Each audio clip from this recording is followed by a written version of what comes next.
यार मैं एक जॉब इंटरव्यू के लिए गया और मुझे उन्होंने नौकरी पे रख लिया। जब ऑफ़र लेटर दिया ना तो ऑफ़र लेटर के खाने में मैंने देखा कुछ भी नहीं लिखा हुआ था। पैसे लिखे होते हैं, सैलरी लिखी होती है। तो मैंने थोड़ी हिम्मत करके पूछ लिया, मैंने कहा सर मतलब मेरी सैलरी कितनी होगी। तो कहते हैं आपके पास एक्सपीरियंस कितना है। मैंने कहा सर एक्सपीरियंस तो नहीं है, मैं फ़्रेश हूँ। तो यार कहता है कैसे सैलरी। और फिर उसने उस शख्स को जो उसके साथ बैठा था ना, एचआर जिसने मुझे कॉल की थी इंटरव्यू की, उसे कहता है कैसे हो सकता है, ये मजाक बना रखा है इन लोगों ने। कुछ अरसे के बाद एक और कंपनी के अंदर जॉब इंटरव्यू के लिए जाना हुआ। तो वहाँ पे जब इंटरव्यू हो गया तो सैलरी निगोशिएट करने की बारी आई। तो कहते हैं वो भी खामोशी का मुजाहरा कर रहे थे। तो मैंने कहा सर सैलरी। तो कहते हैं सैलरी किस बात की। मैंने कहा सर मैं आपके पास काम करूँगा, मैं आपको अपनी एफर्ट, अपने प्रॉब्लम सॉल्विंग स्किल से कंपनी के अंदर दिन दोगुनी रात चुगनी तरक्की हो जाएगी। तो कहते सैलरी किस बात की। मैंने कहा जो काम करूँगा, लॉजिकल चीज़ है। ये कौन सा लॉजिक है भाई। तो यार फिर मैंने वहाँ पे आर्गूमेंट शुरू कर दिया कि सर अगर आप जैसी कंपनीज जो हैं, आप जैसे पढ़े लिखे लोग हम जैसे जूनियर्स को, फ्रेश ग्रेजुएट्स को मौका नहीं देंगे तो कौन देगा। तो उसको ऐसे लगा कि मैं उसको समझाना शुरू हो गया हूँ, आर्गूमेंट देना शुरू हो गया। अच्छा, हमको सिखा रिया है। फिर यार मेरे एक सीनियर ने मुझे गाइड किया कि यार फ्रेश ग्रेजुएट्स को बड़े मसले होते हैं, इंडस्ट्री इनको इतनी जल्दी चांस नहीं देती। तो तुम कोई ना कोई कंप्यूटर बेस्ड स्किल सीख लो अपनी फील्ड के मुतालिक। फ्रीलांसिंग भी कर सकते हो, बहुत कुछ कर सकते हो। तो भाई हमने सीखना शुरू किया फिर एक स्किल।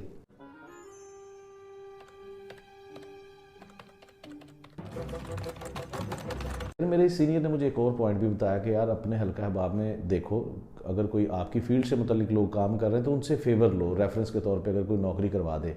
यार इस दौरान मैंने अपने रिश्तेदारों में जो लोग इंजीनियरिंग बैकग्राउंड से थे, जॉब्स कर रहे थे, अच्छी पोजीशंस पे थे, उनको जब मैं कहता मिलता शादी ब्याह पे या कहीं पे, तो यार मैं एक्सप्लेन करता मुझे नौकरी चाहिए, लेकिन ऐसे लगता जैसे उनको समझ नहीं आ रही। उनका एक्सप्रेशन कुछ ऐसे होता।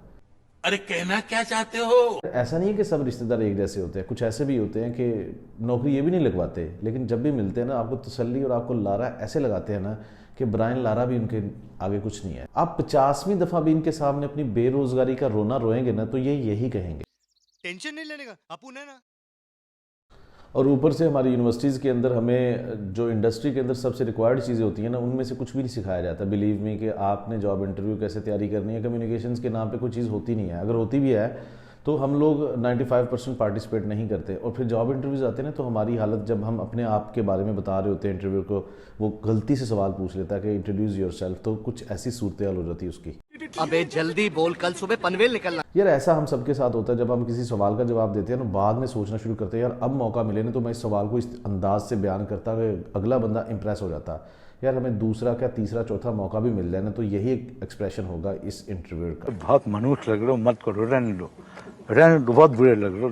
यार अभी एक रीसेंट सर्वे के मुताबिक बताया जा रहा था कि 62% जो यंगस्टर्स हैं ना पाकिस्तान के, वो मुल्क छोड़ के बाहर के कंट्रीज़ में सेटल होना चाहते हैं बेटर कैरियर के लिए।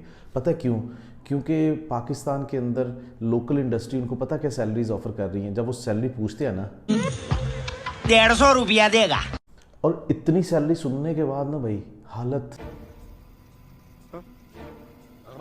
और फिर पता क्या होता है, इंटरव्यूअर आपका एक्सप्रेशन देखता है और फिर कहता है क्या आप मेरे इस मतलब खुश नहीं हो मेरी ऑफर से।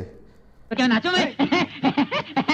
मैं इंडस्ट्री के रिक्रूटर्स, मैनेजर्स, जो हायरिंग अथॉरिटीज़, उनको एक मैसेज देना चाहता हूँ जॉब सीकर्स, बेरोजगार लोगों की तरफ से। यार इतनी ज़्यादा स्ट्रगल हो चुकी है ना इनकी, स्ट्रगल की वजह से ये जो फ्रेश ग्रेजुएट्स हैं ना, अपने एक्सपीरियंस ना होने की वजह से इतने ज़्यादा फ्रस्ट्रेट हो जाते हैं एक जॉब के लिए।